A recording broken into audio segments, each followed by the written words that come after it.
So a while ago I did a video on the Rokid Max video glasses which allow you to view your Steam Deck or any other HDMI device on a huge display in front of you. They worked really well with the Steam Deck, especially when using the light blockers to block out the transparent background through the lenses. Although still perfectly playable without the light blockers, the games would appear to be semi-transparent, blending into the view of your room slightly unless you played in a darkened area. And this is just really an inherent problem with transparent optical systems like the one used in the Rokid glasses. But the Steam Link on the Quest received an update sometime last year which now enables you to play your Steam Deck wirelessly on a huge display in your Quest 3, a feature which was noticeably missing from the Steam Link app when it initially launched. It wouldn't work with the Steam Deck directly. Once again, this is one of those features which passed me by, so I decided to give it a quick try yesterday.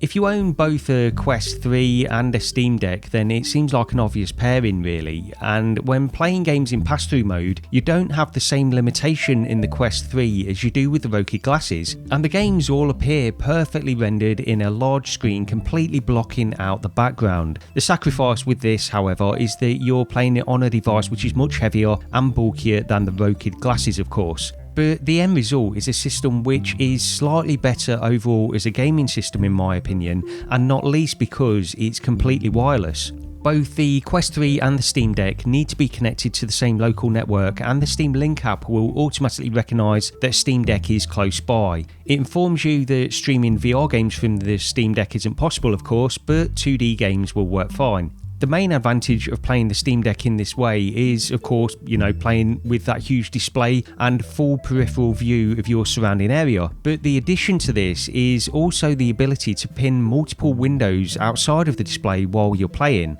So if you want to watch Netflix or YouTube on a separate display while you play your game, then this is all possible. You could have a Discord chat browser window open at the same time, or any other combination of possibilities really.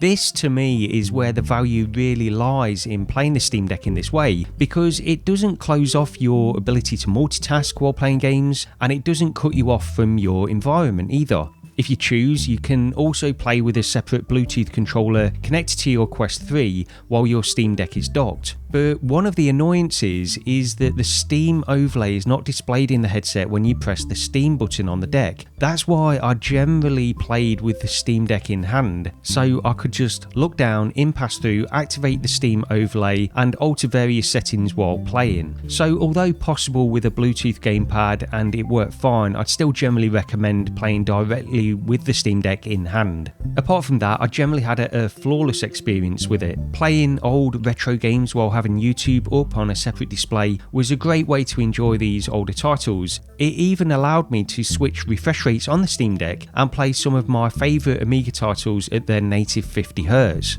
After using the Steam Deck, I also decided to quickly try streaming from my main PC to play games at a higher graphical fidelity, and again it was a flawless experience. This time I played in my home away from my office PC but still on the same local network. I connected a Bluetooth gamepad to my Quest 3 and launched into The Witcher 3 among a few others.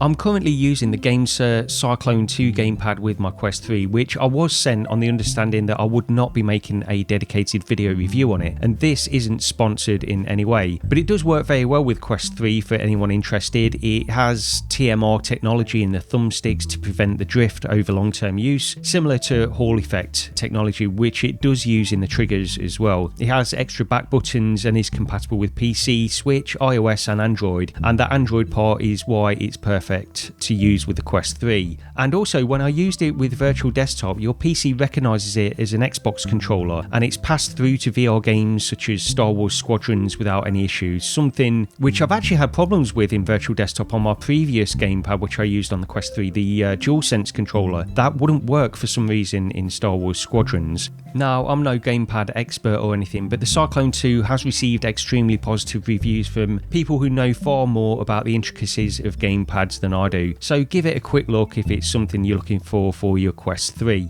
So although this update to Steam Link, which allows you to stream from your Steam Deck, has been around for a while, it's only been recently that I realised it was a feature. But if I want to play some games in my living room while having YouTube on in the background, while other members of my family are using the main TV, then this is probably the solution I've been waiting for really. The only thing I'd like to add is access to that Steam overlay on the virtual display. Then I'd be able to keep the Steam Deck docked and play with the gamepad with full functionality. There might be a workaround with that, but I wasn't able to find anything at this time, so that's just something to be aware of. But that's pretty much it for this video anyway, so check this out. As you know, the Steam Link app is free on the Quest 3, so if you own a Steam Deck and the Quest 3, then there's no reason not to give this a try to see what you think of it. But thank you for watching this video. Please subscribe if you'd like to see more like this, and I'll see you next time.